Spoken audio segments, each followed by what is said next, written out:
Hey guys, welcome back to another slow, overly detailed video to help you fall asleep or accidentally learn something about one of the most misunderstood corners of the Ottoman Empire. Tonight, we're not talking about battlefields or conquests or sultans on horseback.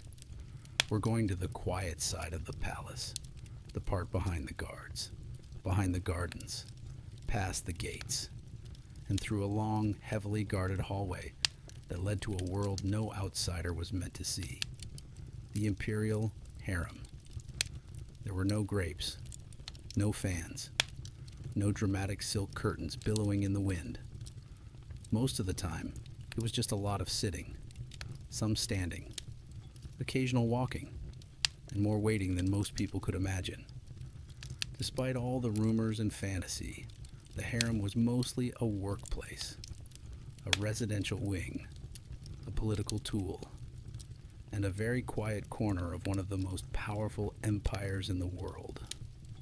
At its peak, the harem could house hundreds of women. Some were concubines, others were servants. Many worked in kitchens, or in laundry, or simply stood around, making sure everyone else stayed in line. It wasn't one big room. It was a series of chambers, corridors, courtyards, and gates, each level more restricted than the last. Everything was managed. Everything was ranked. Even the slippers had a pecking order. Power inside didn't come from strength or wealth, but from placement. Where someone slept, who they reported to, which door they were allowed to enter, all of it mattered.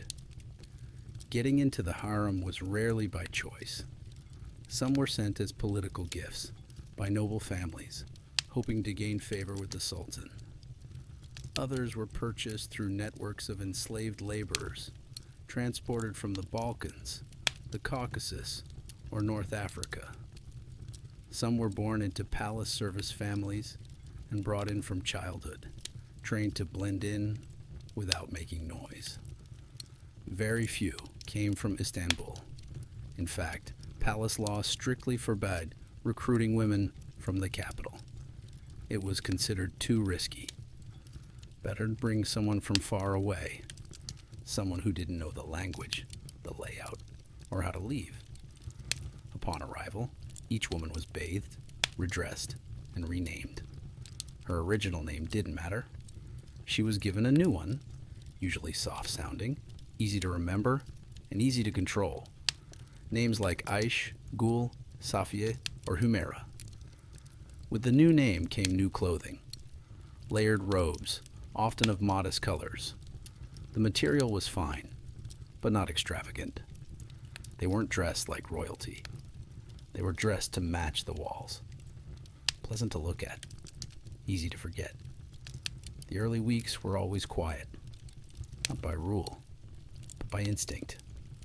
New arrivals watched more than they spoke. They followed others to figure out what to do, when to sit, how to hold a bowl, and how to vanish without moving. There was no schedule printed on the wall, but the routine was fixed. Wake up early, fold your sleeping mat, wash with copper water jugs, comb your hair, wait. They spent a lot of time waiting. There were guards at every gate. Eunuchs monitored entrances and kept notes. Who went where? Who said what? Who had looked at whom for too long? Movement was limited. Most women lived their lives in just a few corridors and courtyards. The outside world faded quickly. Letters weren't sent. Stories weren't shared. Memories blurred into the marble floors and tile mosaics.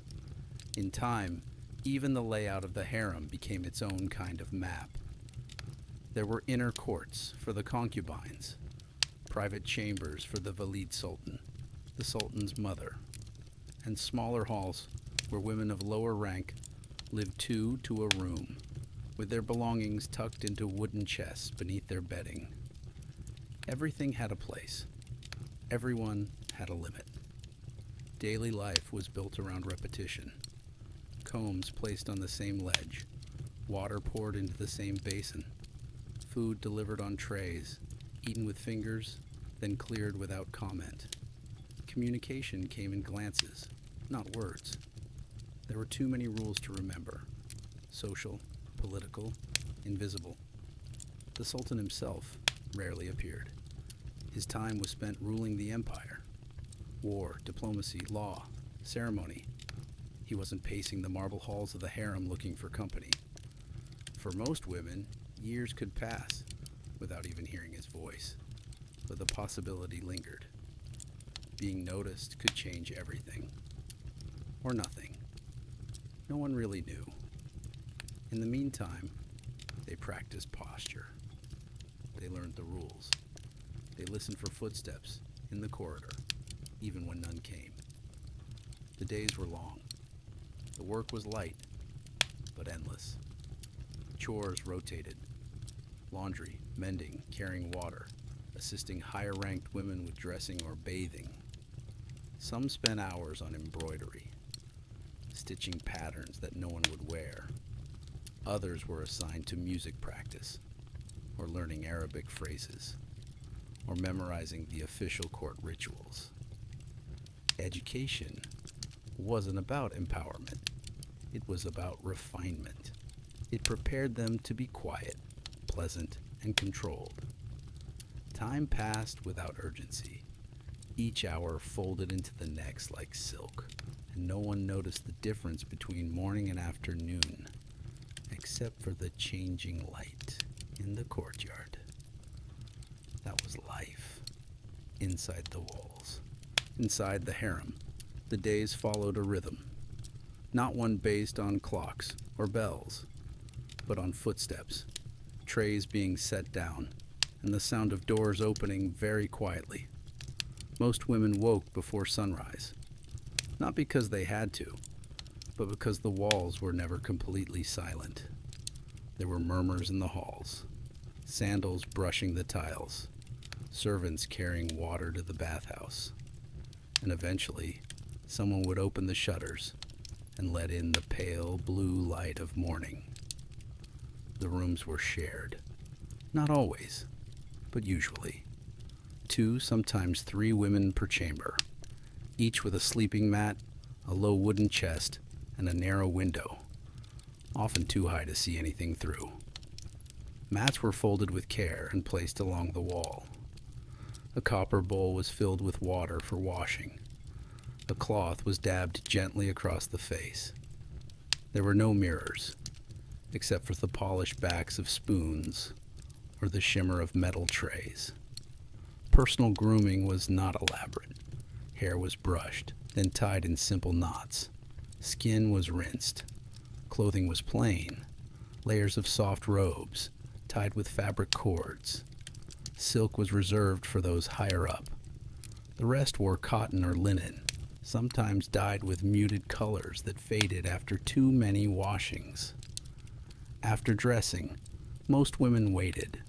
Some sat on cushions. Others stretched across benches in shared spaces.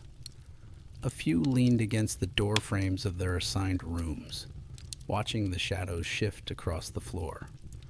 Breakfast was simple: flatbread, sometimes warm, olives, a soft cheese made from goat's milk, dates or figs, if the season allowed, and a thick, lukewarm drink made of crushed grain and water, barely flavored, but filling. The food arrived on large trays, carried by lower-ranked attendants who said nothing unless spoken to. The trays were shared. There was no ordering, no preference. You ate what was in front of you, or you didn't eat.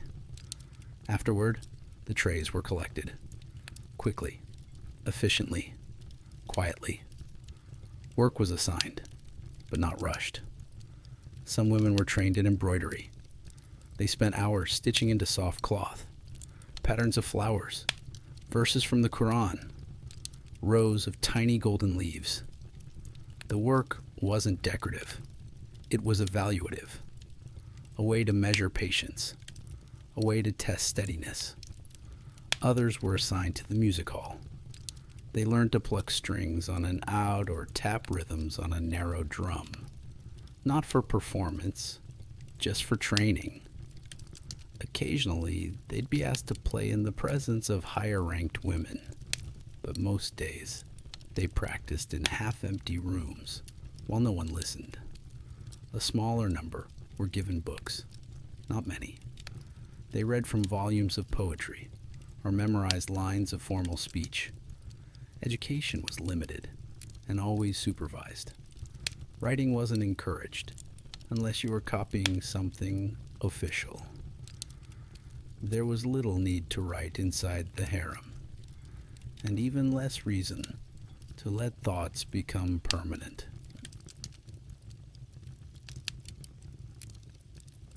The laundry rooms were always in motion. Large copper basins were set over heated stones. Water boiled, then cooled. Robes were washed by hand, with olive soap and scrubbed on wooden boards. Then rinsed, then wrung out, then carried upstairs to dry under a narrow strip of sky. Women who worked in laundry moved without speaking. They had learned that silence was faster, and that eyes could be watched, even when backs were turned. Elsewhere, the bathhouse operated on its own schedule. The floors were warm. Steam hung in the air. Marble benches lined the walls, and copper jugs clanked softly as they were set down, filled, and set down again. Attendants managed the heat, tested the water, and guided women through the ritual of bathing. Some were allowed daily access. Others came less often. Everyone understood the rules. By midday, the air grew heavier. The sound of the outside world filtered in through thick stone, distant bells, the faint call to prayer, and once in a while, a pigeon landing on a balcony railing. Women gathered in shaded courtyards. They sat on rugs. Some picked at fruit in small bowls. Some braided each other's hair. Others just sat, eyes half closed, waiting for the hour to pass. Conversation was quiet and calculated. Every word meant something. Every gesture could be misread. Friendships existed, but were guarded. Most alliances in the harem were temporary. They lasted until someone was promoted, or until a rumor started, or until a new woman arrived, and the balance shifted again. There was no privacy. Not really. Even in your own room, the walls had ears. Eunuchs passed through regularly, taking note of movement, dress, and behavior. Nothing went unobserved. Afternoons were slow. Some women practiced calligraphy on sanded boards. Some trimmed candle wicks. Some sat in doorways counting beads, though no one ever said what the beads were for. There were lessons on posture, lessons on etiquette, lessons on how to kneel without creasing your robe. None of them came with explanation. You learned by copying, or by being corrected. Disobedience didn't bring loud punishment. It brought reassignment. You might be removed from your chamber, sent to a colder hallway, given fewer meals or longer shifts washing the same robe over and over again. You learned quickly. Evening meals were more elaborate. Stewed lentils, roasted meat in small cubes, rice with herbs and dried fruit, flatbread, again, and sometimes rosewater syrup poured over crushed ice. Meals were eaten sitting low to the floor, often in shared spaces, and always in silence, unless a superior allowed otherwise. After dinner, lamps were lit, small glass cups filled with oil. Their flames kept low. Shadows crept along the walls. Curtains were drawn. The palace became quiet. Some women returned to their rooms to rest. Others were summoned to serve. The highest ranked among them were sometimes called deeper, into the palace, toward the private apartments of the sultan or his mother. Most were not. They remained in their wing, folding garments, cleaning brushes, and preparing for the next day, which would look almost identical to the one they had just lived. There was no weekend, no day off, no schedule pinned to the wall. Time passed in the form of routine. It crept, unnoticed, in the sound of slippers on stone and the weight of silence that hung between every task. And for most women, the goal wasn't freedom. It was stability. To be left alone. To keep a bed. To avoid attention. And maybe eventually to earn a slightly warmer robe. The harem had no king, but it had a queen. And she didn't wear a crown. She wore silence and memory and a robe just slightly finer than the rest. She was the Valid Sultan, the Sultan's mother. And in a place where most women waited to be noticed, she was one of the few who gave orders. Her chambers were larger. Her windows opened. She had her own baths, her own staff, and sometimes her own fears. Power in the harem didn't come from charm. It came from position, and every position came with a rank. At the bottom were the Asimi Karyeler, the novices, new arrivals, untrained, quiet by necessity, not by choice. They folded laundry, they fetched water, they memorized names they weren't supposed to say out loud. Above them were the Usta Karyeler, the trained ones. They taught the others. They managed the rooms. They knew which footsteps in the hall meant trouble. Some became personal attendants to the Valid Sultan. Others rose by becoming favorites of the Sultan himself, though most never did. Favorites had their own wing, better food, softer cushions, more eyes on them than they ever wanted. Being noticed brought comfort and danger. Whispers mattered more than announcements. A single rumor could shift a woman's standing. It didn't have to be true. It only had to be interesting. Someone saying you look tired could be harmless. Someone saying you spoke during prayer could be devastating. Most of the hierarchy was invisible, but everyone knew it. They knew which tray to carry, which robe to wear, which way to bow, low but not desperate. Punishments weren't theatrical. They were quiet. A sudden relocation, an assignment to the kitchens, a meal that never arrived.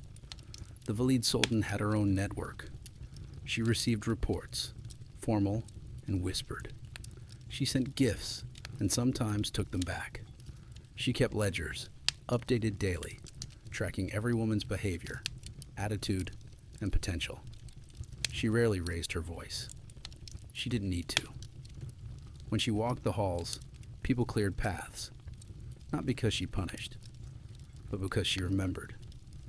Some women sought power directly. They offered stories. They passed notes. They complimented people who didn't need compliments. Others played the long game, helping quietly, staying useful, and being invisible just long enough to be indispensable. There were no elections, no medals, no titles carved in stone. But within the harem, power moved constantly, from bedchambers to bathhouses, from hallways to gardens. It was in who was called, who was left waiting, who was told to braid whose hair. The Sultan didn't govern the harem. He passed through it. When he visited, he disrupted the order.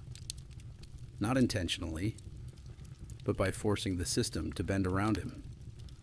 His mother controlled the space. The eunuchs enforced her will, and the women learned to live within the rules, or fade away. Outside, the empire shifted. Battles were fought. Borders moved. Laws changed. Inside the harem, rank mattered more than war. To survive, you needed awareness. To thrive, you needed memory. Who insulted who last month? Who was seen crying last night? Who received new slippers? And who noticed? Power here didn't shout. passed in glances. It waited behind curtains. It moved like steam in the bathhouse. Felt, but never held. There were no clocks in the harem, only candles and shadows, and the distant rhythm of footsteps. Time passed in the softest ways, not by hours, but by repetition. A woman would rise, dress, sit, eat, fold a robe, sit again. Then she would do the same thing the next day, and the one after that, and the one after that too. Inside the harem, boredom wasn't an accident. It was part of the design. Boredom meant silence, and silence meant order. And order was what kept the harem from turning into something it wasn't supposed to be. The floors were polished smooth, so smooth you could hear bare feet sliding along them from down the corridor. Each wing echoed differently. A marble court had a long, distant echo. The tiled hallways clicked like porcelain under heels. The bathhouse hummed quietly with moisture. Every surface carried memory. The robe hooks beside each chamber door were shaped the same. But over time, women began to recognize their own, based on height, position, even the tiny chip in the paint left behind by a hurried fingernail. One robe was folded tighter than the others. Another smelled faintly of sandalwood. Not perfume, just the soap used by a particular attendant. Nothing stood out, but nothing needed to. The women weren't supposed to shine. They were supposed to blend, to sit, to wait, to become part of the background until asked to move. There were mirrors, but not many, and not very big. Most were polished metal, more distortion than reflection. Just enough to know if a braid was straight, or if the corner of a robe had bunched beneath the sash. Some women developed the habit of glancing at their reflections sideways, never directly, as if looking too closely might reveal something inconvenient. It wasn't about vanity. It was about control. Everything in the harem was arranged to keep attention just out of reach, not enough to panic, but never enough to rest. The beauty of the harem wasn't loud. It was subtle, hidden in carved door frames, or the way sunlight spilled through latticed windows just after dawn. The courtyards were lined with pale stone. Their fountains didn't gurgle. They dripped, rhythmically, like a leaky memory. Potted plants were placed in rows, cared for by women who rarely spoke to each other, yet always managed to water the same vines on the same days. Some grew mint, others grew basil. Neither was used in the kitchen. They grew because growing something, anything, was a way to measure time. A sprout meant the week had passed. A bloom meant someone had survived another season. In the afternoons, the air stood still. The sun hit the courtyard tiles like a sheet of iron. Women fanned themselves with their sleeves. Others simply lay on cushions, letting the heat pin them to the floor. Conversations drifted. They began and ended without direction. One woman might comment on the pattern in the mosaic. Another might nod. Then nothing. The stillness was not tense. It was practiced, almost elegant in its weight. No one shouted. No one demanded. Instead, everyone waited. Waited for trays. Waited for permission. Waited for footsteps that signaled a shift in the day. Sometimes there was music. Software spare. An oud plucked gently into the corner of a shaded hall. A reed flute held carefully in a lap, played just loud enough to be heard by no one in particular. The melodies were not rehearsed. They were remembered, improvised, passed down from one woman to another, not through notes or instruction, but through proximity. You learned by listening. Not all day, not intensely, just enough to know when it was your turn to pick up the instrument and when it was your turn to set it down.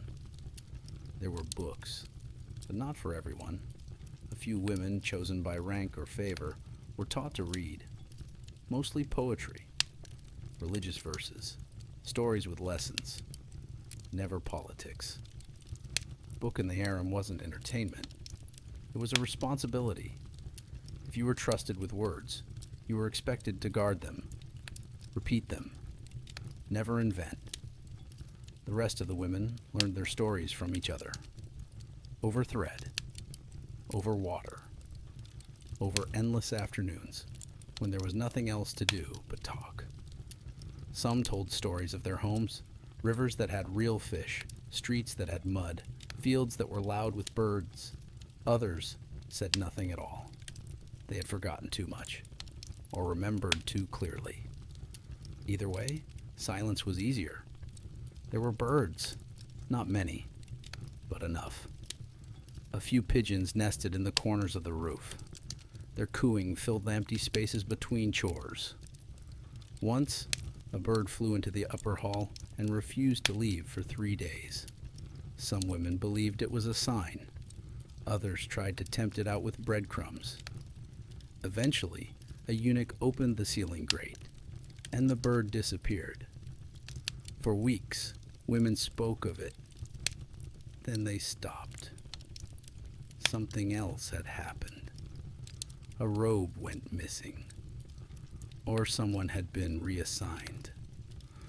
Or a new arrival had tripped on the polished floor. Life inside was like that. Nothing happened, until it did. Then everyone remembered it for a little while. Then they moved on.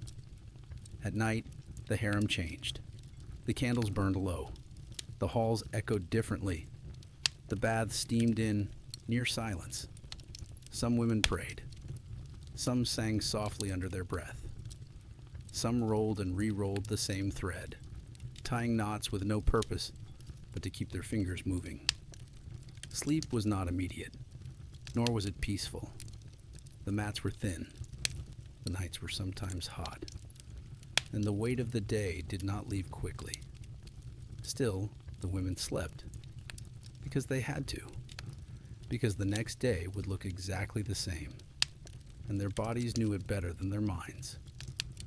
The routine was not a prison. It was a container, a way to survive years inside a world that did not change. Even beauty, when repeated too often, begins to disappear. The golden domes, the ivory doors, the gardens with their carefully clipped fig trees. To outsiders, it was paradise. To those inside, it was just Tuesday. The only thing that truly marked time was change. And change came slowly.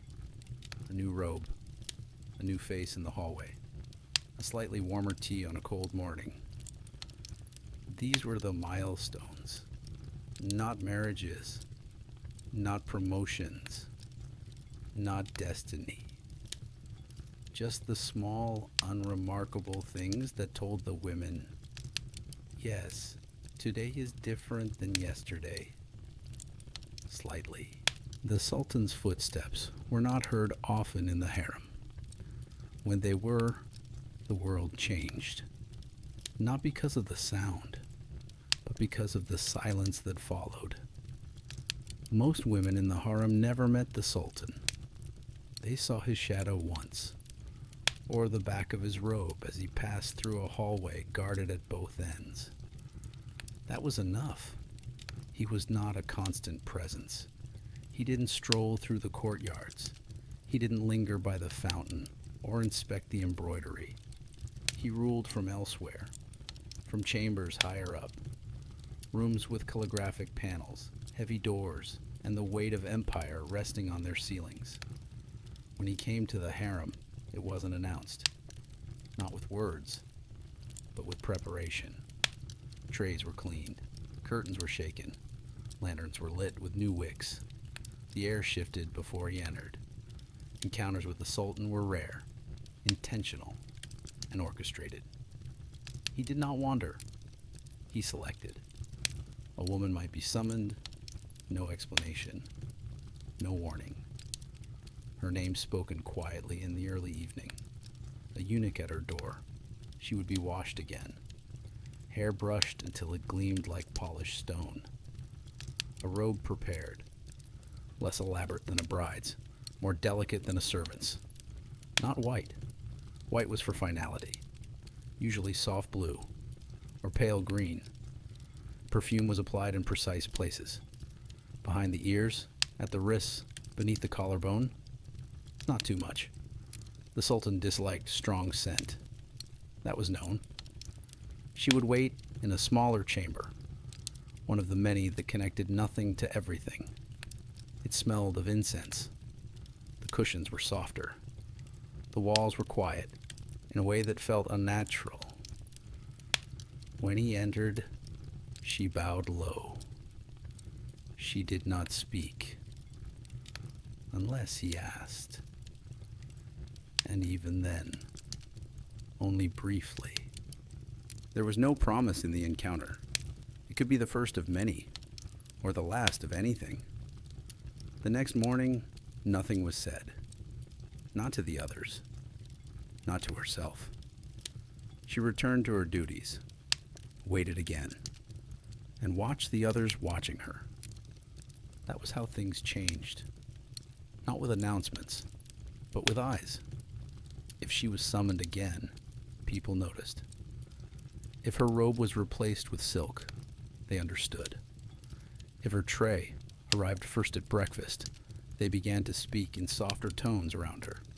She might be given her own room, her own servant, access to the inner garden where jasmine grew too thick to walk through. Or she might not. Sometimes nothing changed at all.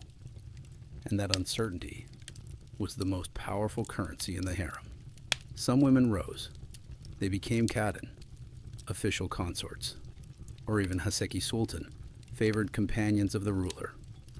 Those titles came with rank, privileges, rooms of their own, a separate set of rules, slightly more forgiving.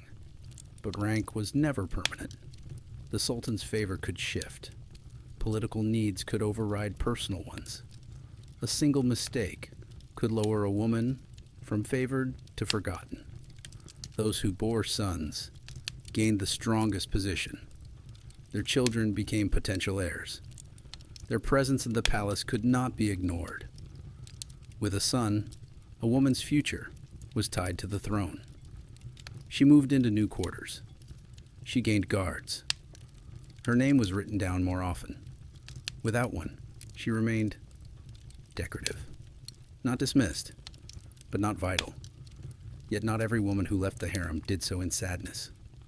Some were married off, to viziers, admirals, governors, not as punishment, as strategy. It was said that a wife trained in the palace made a husband obedient.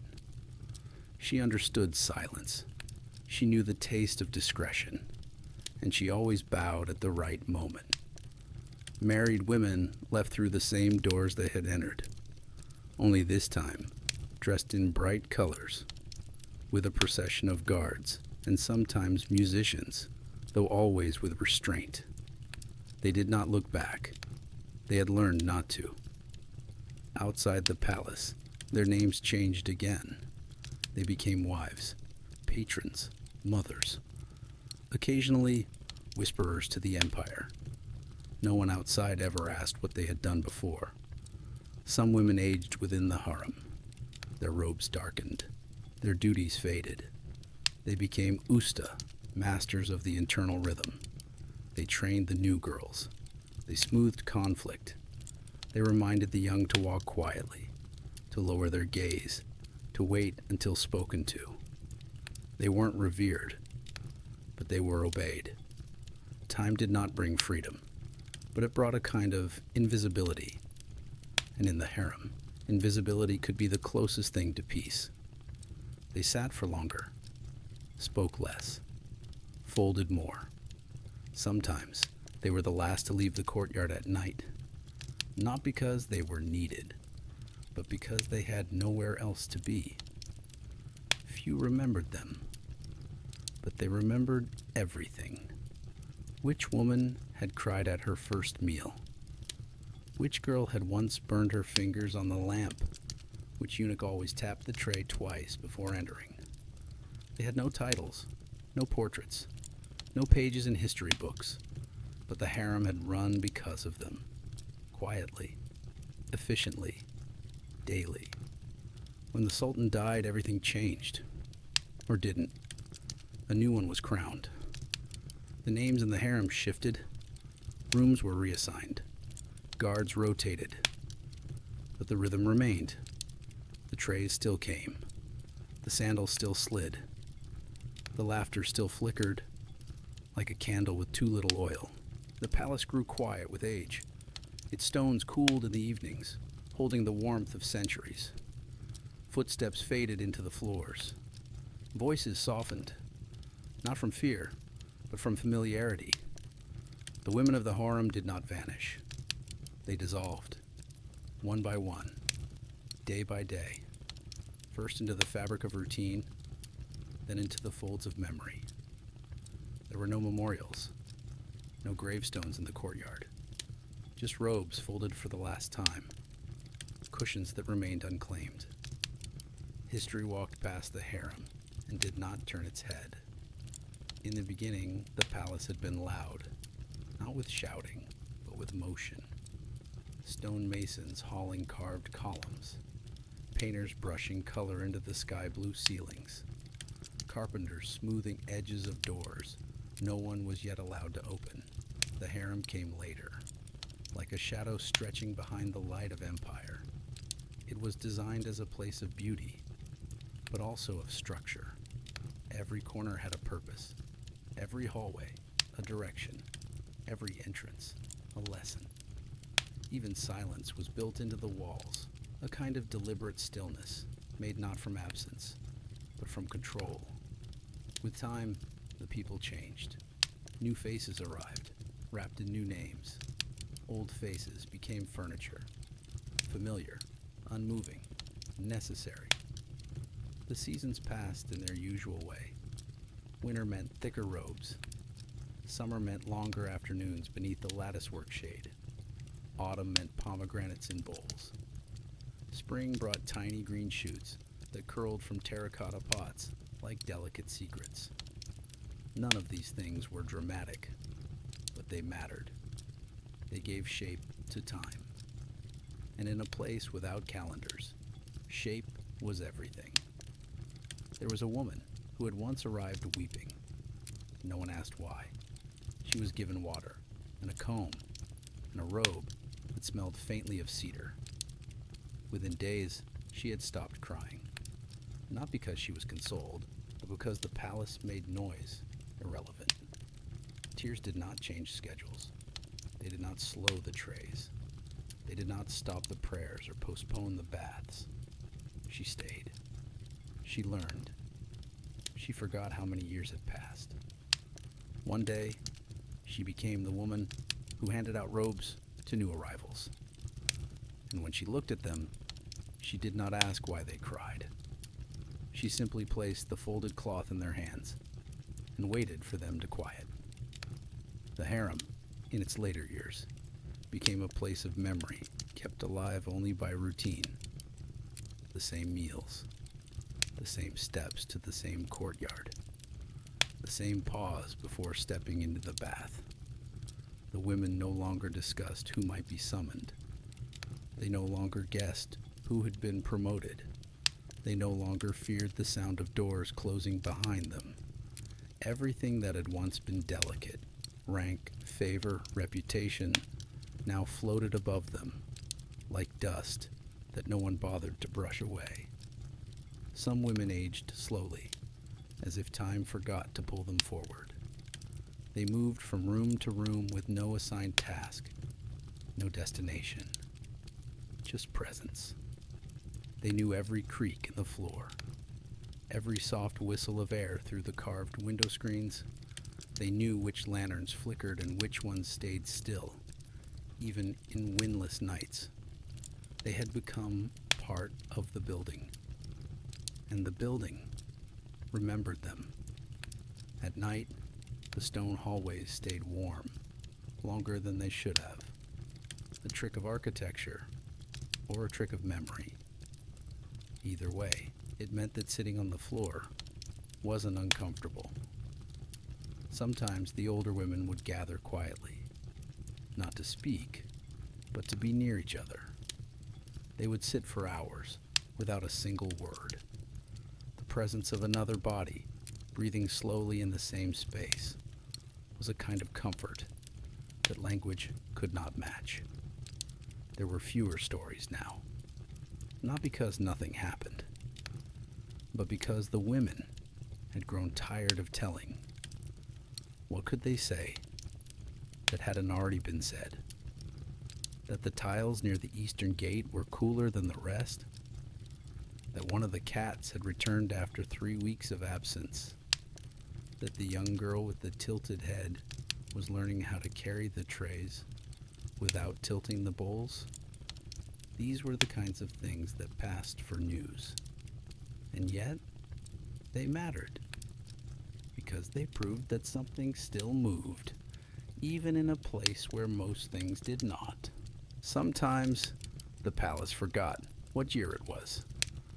Letters arrived from outside, sealed in red wax, stamped with distant names, carried by men whose boots echoed unfamiliar rhythms. The letters were delivered to eunuchs, who delivered them to scribes, who delivered them to rooms where no one read aloud anymore. Outside, the empire changed. New roads were built. New wars began. New maps were drawn. Inside, none of this mattered. The curtains still swayed the same way in spring. The shadows still stretched the same length by the hour of afternoon prayers. The sound of sandals on the tiled floor still told you what mood the walker was in. Time outside the palace was fast. But inside, it stretched. Not like rope, but like honey left to drip from a spoon. You could watch it move, but it never felt like it arrived anywhere. One of the oldest women still remembered the scent of her village. Not the name, not the people, just the scent. Warm clay after the rain. A pot of boiling lentils near an open door. Ash and goat's milk. That smell returned to her only at night, when the lanterns dimmed and the windows creaked. She didn't speak of it. She simply paused at the corridor near the laundry stones and breathed in once, then moved on. Others thought she was praying. She let them believe that. Architecture became memory. Not because it changed, but because it stayed exactly the same. The arch near the bathhouse, where someone once fainted. The fourth step in the west stairwell that always dipped. The patch of floor beneath the second window where a woman had danced. Once, long ago, when she thought no one was watching. It was the walls that remembered, and the women leaned against those memories as if they were real. Some nights, the older women stayed awake longer than usual. Not from unrest, but from slowness. Sleep came slowly now, like everything else. They lay on thin mattresses, wrapped in soft robes that had been worn by others before them. Their bones felt the cool of the stone floor through the bedding. Not uncomfortable, just present.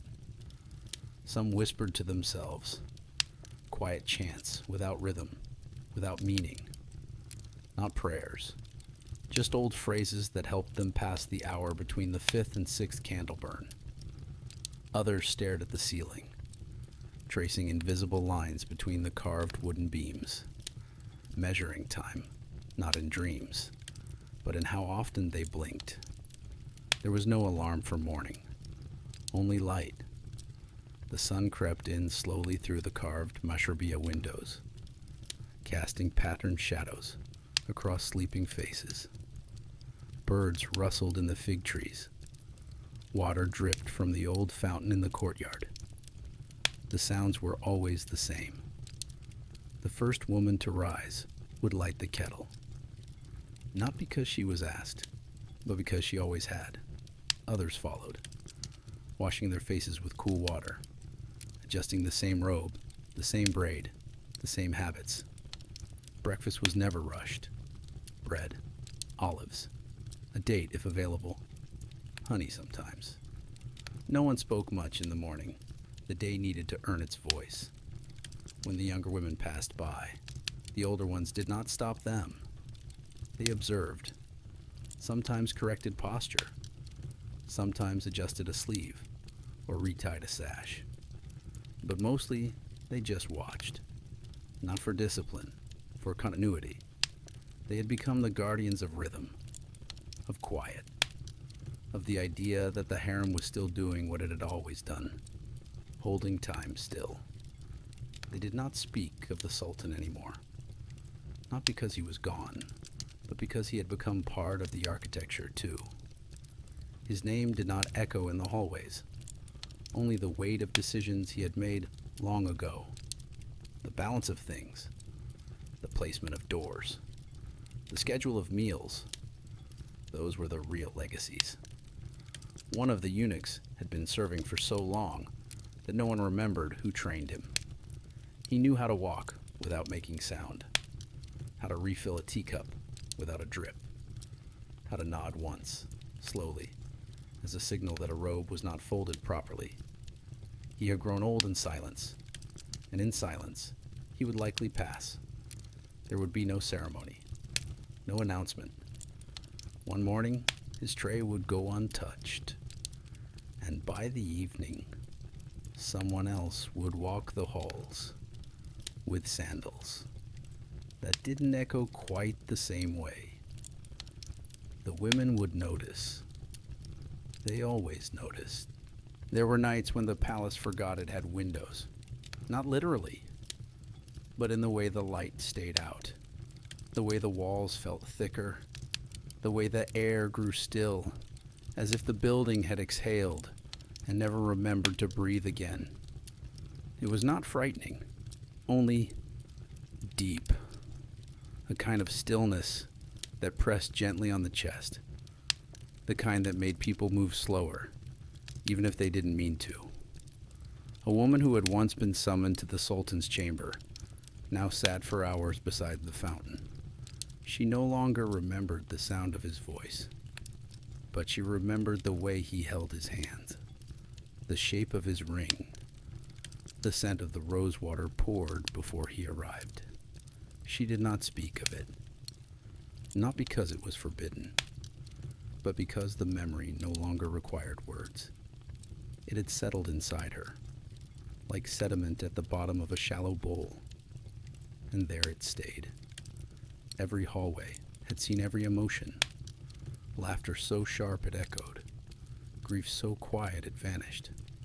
Some of the walls had been leaned against by women whose names were never written down, and still the walls remained, unchanged, unimpressed, enduring.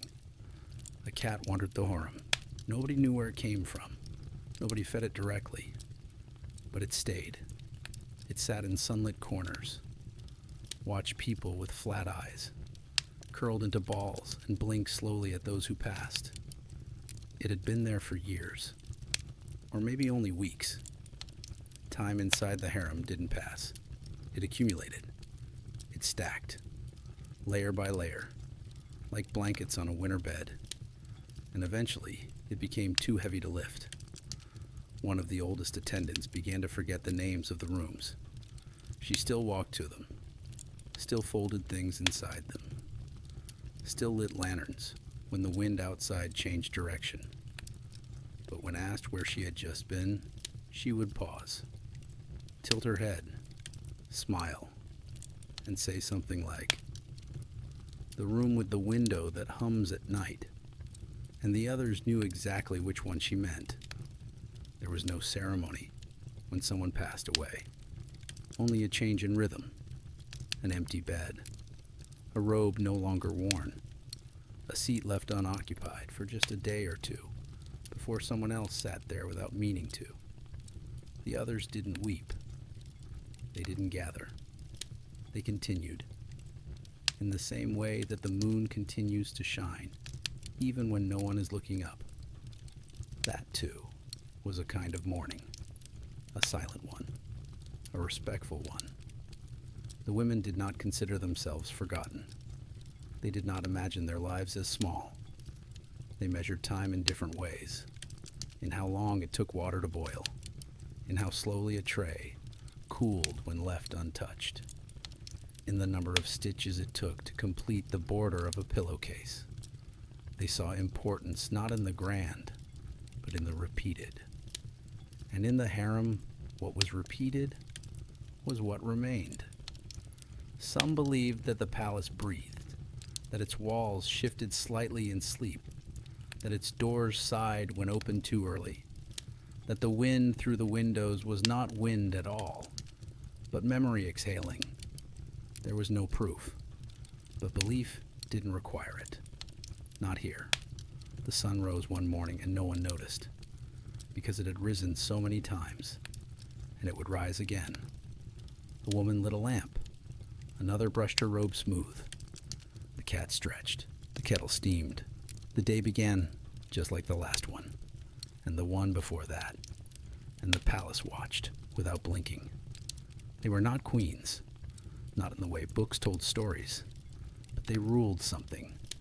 Time, silence, the art of remaining. And as the world outside changed its calendars, built railroads, forgot names, the harem stayed exactly where it had always been, breathing softly, just behind the curtains, just out of reach.